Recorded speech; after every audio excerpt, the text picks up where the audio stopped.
They weren't criminal masterminds. They didn't vanish without a trace.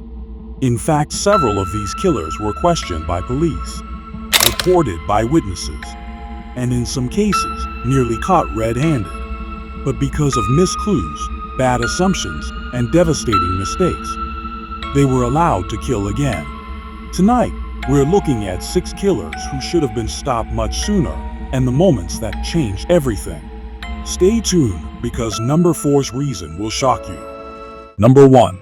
Jeffrey Dahmer. In May 1991, a tragic and deeply consequential event unfolded in Milwaukee, Wisconsin. A 14-year-old boy named Konorak Sinthasomphone managed to escape from Jeffrey Dahmer's apartment and stumbled onto the street, visibly distressed and disoriented. Concerned neighbors quickly noticed that something was wrong and contacted the police, fearing the child was in immediate danger. When officers arrived, Dahmer approached them calmly and provided an explanation that framed the situation as a domestic dispute between consenting adults. Despite objections from witnesses who insisted that the boy appeared to be a minor and clearly in distress, the officers ultimately accepted Dahmer's account and returned the child to the apartment. This decision would later become one of the most tragic and controversial moments in the investigation. Within hours, Konorak's life was lost, and the opportunity for intervention was gone. The incident later prompted widespread scrutiny of law enforcement procedures, communication breakdowns, and the role of assumptions in decision-making during crisis responses.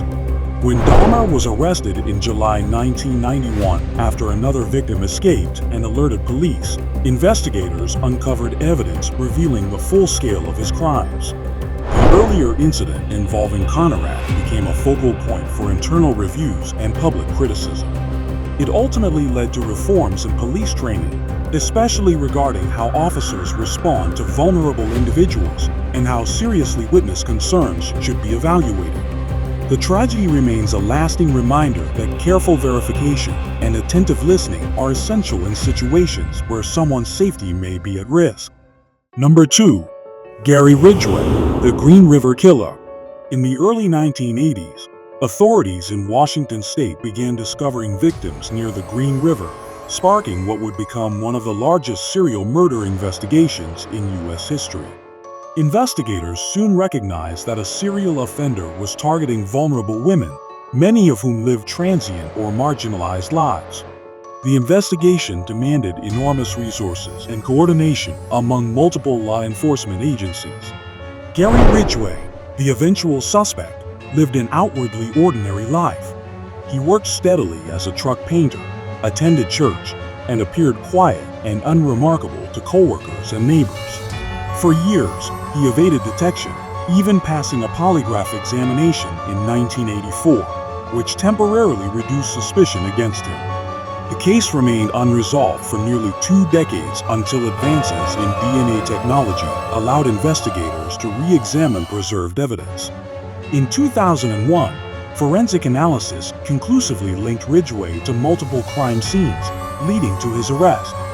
During subsequent proceedings, he confessed to numerous crimes and provided information that helped investigators identify additional victims. The Green River investigation demonstrated the crucial importance of preserving forensic evidence for future technological advancements. It also highlighted how marginalized victims are sometimes overlooked, prompting reforms in how missing persons cases are prioritized and investigated. The case ultimately reshaped forensic practices and reinforced the value of long-term investigative persistence. Number 3. Andrei Chikatilo, the Soviet Butcher. During the late 1970s and 1980s, a series of crimes in the Soviet Union created widespread fear and confusion across multiple regions. The investigation into these crimes was complicated by limited forensic resources, bureaucratic challenges, and political reluctance to publicly acknowledge the existence of a serial offender within the Soviet system. Andrei Chikatilo managed to evade capture for years, partly because investigative coordination and modern profiling techniques were still developing. Authorities struggled to track patterns across jurisdictions, and the absence of centralized criminal databases significantly hindered progress. In one particularly tragic misstep, an innocent individual was wrongly convicted and executed, underscoring the severe consequences of investigative limitations during that era. Eventually, improved profiling strategies, greater collaboration between investigators, and more systematic case reviews led to Chikatilo's arrest in 1990. His subsequent confessions revealed the extent of his crimes and exposed systemic gaps within the Soviet investigative framework. The case served as a turning point, prompting reforms in criminal profiling, forensic methodology, and centralized record-keeping. It also demonstrated how political and institutional barriers can delay justice and how modernization of investigative systems is essential for preventing such failures in the future. Number 4. Dennis Rader, the BTK Killer. Dennis Rader, known publicly as the BTK Killer, carried out a series of crimes between the 1970s and early 1990s in Kansas. The name BTK, representing bind, torture, kill, originated from communications he sent to media outlets and law enforcement agencies. These messages added a complex psychological dimension to the investigation, as Rader both taunted authorities and sought recognition while maintaining a normal public identity. For decades, Rader lived undetected, working as a compliance officer and participating actively in community life. His ability to blend into society challenged conventional assumptions about criminal behavior and offender profiles. Investigators were left with limited physical evidence and an offender who intentionally manipulated public attention. In 2004, Rader resumed communication with authorities, believing that technological limitations would prevent his identification. However, when he sent a computer disk containing data, forensic analysis of metadata traced the file back to his church and ultimately to him personally. He was arrested in 2005, ending one of the longest-running serial investigations in American history. The BTK case demonstrated the growing importance of digital forensics and how technological advancements could uncover critical evidence even decades later. It also illustrated how offender overconfidence can play a role in eventual capture, particularly when investigators remain persistent over long periods. Number 5.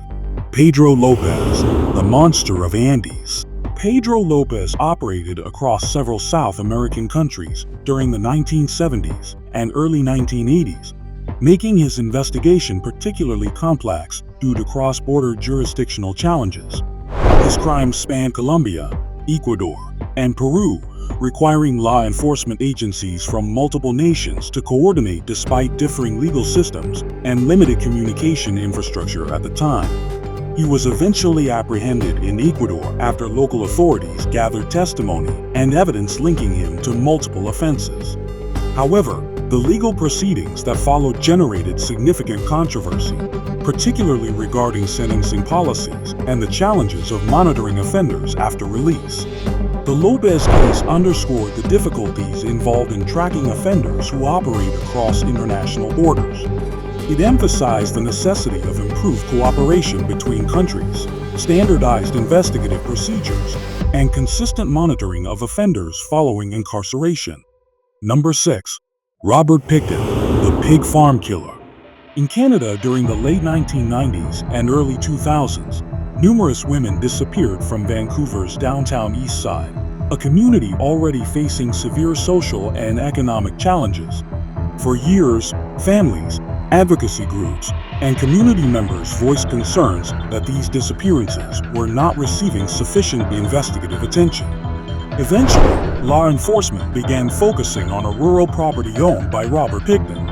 After a lengthy and complex investigation, evidence connected him to multiple missing persons cases, leading to his arrest in 2002. The case became one of Canada's most extensive criminal investigations, involving thousands of exhibits and years of court proceedings.